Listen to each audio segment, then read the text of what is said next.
लवंग चमचमीत आणि झणझणीत पदार्थांची लज्जत लवंगेमुळेच वाढवली जाते.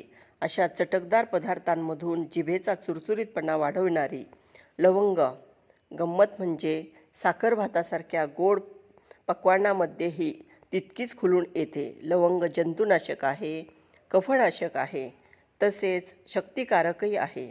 रक्ताभिसरण योग्य पद्धतीने होण्यासाठी, हृदयाला बलकारक ठरण्यासाठी लवंगेचा उपयोग होऊ शकतो. दम्यावर लवंग उपचाराचा फायदा होतो. दम्याचा जोर वाढला असता कधीकधी धाप लागल्यासारखे वाटते. श्वासोच्छ्वास नीटपणे घेता येत नाही. बोलताना धाप लागते. एकंदरीतच काय तर आपले शरीर फार हतबल होते. अशा वेळेला 2 लवंगा दाताखाली चावून धरल्या असता हळूहळू कफ सुटायला लागतो व घसाही मोकळा होतो. दाढदुखी झाली असता पार हतबल व्हायला होते. काही खावत नाही, गिळवत नाही. खूपच शरीरावर दाताच्या ठणक्यांचा पार परिणाम होतो. अशा वेळेस लवंगाचे तेल उपयोगी पडते. कापसाचा बोळा लवंगे तेलामध्ये बुडवून दुखऱ्या दाताखाली ठेवला असता खूपच फरक पडलेला दिसून येतो.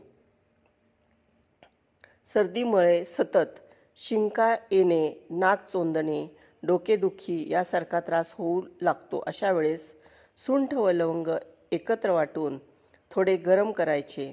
त्याचा लेप नाकावर व कपाळावर लावला असता सर्दीचे उच्चाटन व्हायला मदत होते.